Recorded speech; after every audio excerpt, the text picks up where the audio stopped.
Hi everybody, I'm Bill Sanders and this is Watch Art Sci, the art and science of watch collection. Today what I want to do is talk about Grail watches, and I'm going to talk about one, and in fact this is sort of the beginning of a series that will come up every now and then, and especially this depends on people saying, hey, that's my Grail watch. And I've had a lot of people talk about the Vacheron Constantin Historiques American 1921 as one of their Grail watches. It was my first Grail watch, and I have it on right now. And I got it in the height of what was called the Asian crisis. And the Asian crisis is when China cracked down on corruption and disallowed certain watches coming into the country to be used as bribes, and so as a result, there were a lot of watches that went unsold, and that was when I got mine. Okay, so let's take a look at the Historiques American 1921. It was the current version that we have of this one, the 40mm version, was introduced in late 2008. So it's really a 2009 watch, and it has the crown set over about 1 o'clock, and it's tilted, and the 11 is near where we normally see between 10 and 11 is near where we see 12 o'clock.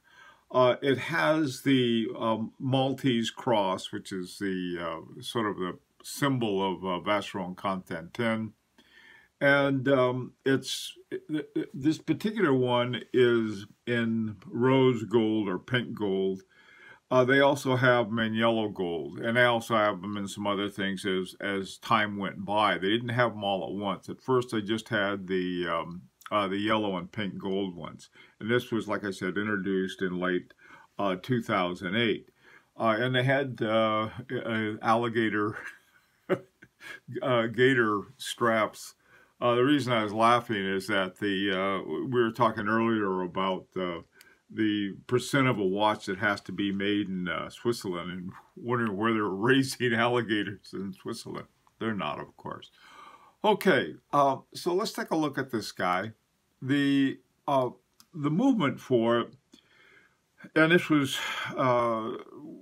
first developed in 2005, and it was first used in 2008 in the American 1921. So this watch was the first watch to have the manufactured Vacheron Constantin manufactured 4400 movement. Now this is my favorite kind of movement, which is a manual wind movement, and it's got about 65 hours.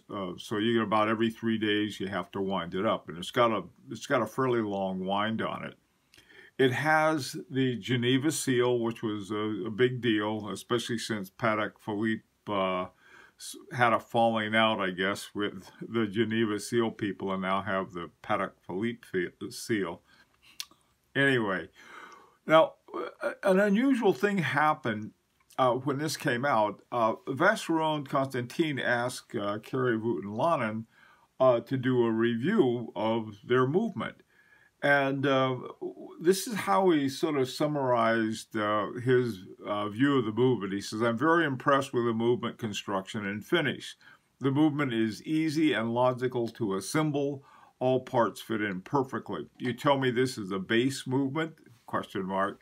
Then what a base. Finishing a movement to be used in very small quantities is something having a movement with this type of finish and what will be made in large amounts is something thoroughly different. The quality of this movement is much higher than what we see in other high-end brands. This is the first modern caliber I see finished so well. Now that's high praise. Now you got to remember, Kari Voutilainen, he doesn't do, I mean, he has like 30 or 40 watches a year that he produces, and so when he's talking about high numbers, he's talking about high numbers, like I think Vacheron Constantin makes maybe 30,000 a year, and only a small proportion of those are the 1921. Anyhow, So this was when the movement first came out. It was like, hey, this is really good. And to me, it was very important because I had the original overseas, and it had a Girard-Perregaux movement in it, which had been modified, but it was still based on a Girard-Perregaux. And then when they came out with the version 2 of overseas, I think they had a Jaja-Lecoutre or something in it. I don't know why. It wasn't in-house, so. And it wasn't until 2016 when they came out with the 5100 that they had that. And so this, to me, this movement represented sort of Vacheron Constantin coming back, and this was a brand new movement. They developed this guy from scratch. So it's very nice movement to have in a watch. All right. This is the back of it. You can see through the window. You've got, for the size of the watch, for a 40mm watch, it looks a little small through the exhibition window in the back. But now it's not real small. The reason they made it 40mm was that when right at the time that this first came out, the larger size, the 40mm size, was pretty popular. Now, this is about 10 years ago, remember. This is 2008. All right. Now, the way it developed was really interesting. It was first developed in 1919. And at the time, you can see in the original sketch that it looked like they simply welded on a couple handles for the straps, and they have it's tilted over to the left. Now, remember, wristwatches were pretty new back then. I mean, the whole idea, everyone had pocket watches, and so the introduction of a wristwatch was new. And they figured, well, people will wear them on the right when they're driving. This was to be a driver's watch. When you're driving along, you can look at the watch, and the 12 o'clock will be straight up and down, so it's easier to read when you're driving. But they figured people would have them on their right arm instead of their left arm. And so they had the original ones, and there's a picture of one, they had them off to the left. Okay, now a couple years later, 1921, they came out with another one. They said, well, we better move it over to the right. And you can see essentially here you have this cushion-shaped dial or case on the watch, and to the left I put there's an Electra pocket watch that looked like it's been converted to a wristwatch there, and like I said, they just welded on a couple handles on it so you could put a watch around it. Down at the bottom, what I did is I took a cushion-shaped Elgin and just tilted moved the crown around to about 1 o'clock, and the same with the dial, and so it looked like the one above it. And that's essentially what they did. This was sort of taking a pocket watch and tilting it over to the side. I left the bow on it. There's my my original. This is the pocket watch with my. They left the Beauvais left the bow and crown on. What Vacheron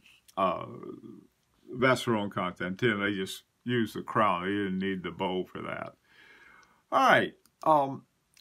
Then when it was reintroduced in 2008, they came out with this one special edition. It was called the New York Boutique Edition. And the idea was that they were only going to sell this watch in the United States, in America, the American in 1921. And they came out with this this special edition with the cathedral hands and the, what's that called? The syringe, the combination of cathedral and syringe hand. And the very similar numbers to the original. And so this was a very limited edition, sort of a neat one. I like this one a lot. It was also 40mm. They just had a different dial on it. In 2016, now remember this first came out in 2008, so it was 8 years later that they said, well, we're going to make one in platinum. And they did, and they did something I'm really glad to see, and that is that they have the blue numbers around it, and instead of the same as the ones that were in the gold case. And I really like the looks of this one. I think it's neat.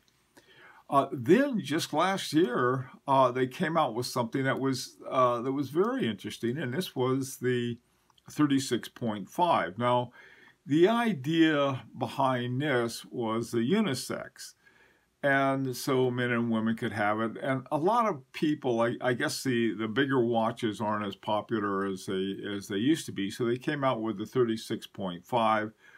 Which is, I think, sort of a good compromise. And one of the things that I like about it is that you can see how well the 4400 caliber movement fits that case. It fits it a lot better than the 40 millimeter that I have.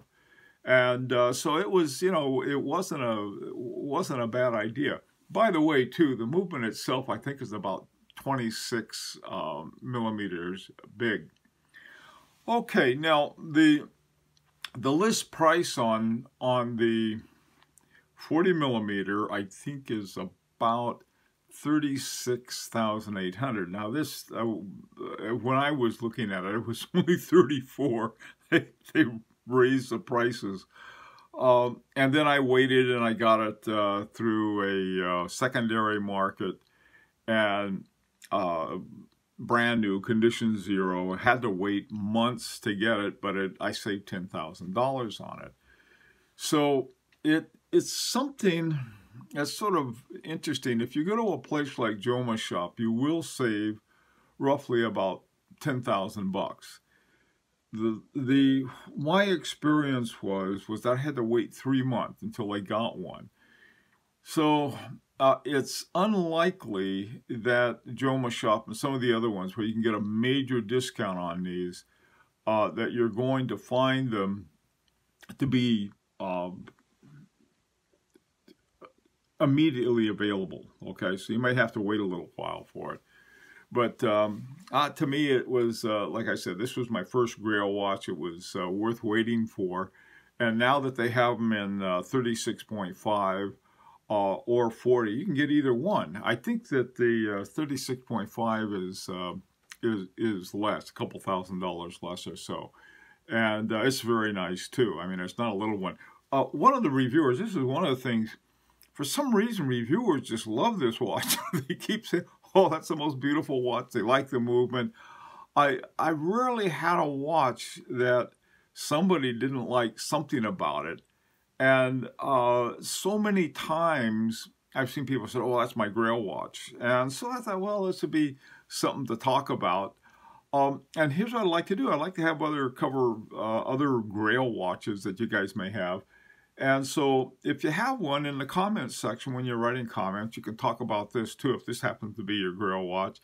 But say, hey, well, this is my Grail watch, and this is what I'd like to have you talk about. So I'm going to be glad to. Okay, so until Sunday, wait, today may be Sunday. We'll see whether I get the review or not. This is Bill Sanders for Watch Art Sci, the art and science of watch collection. And remember, this is always an invitation to subscribe if you'd like.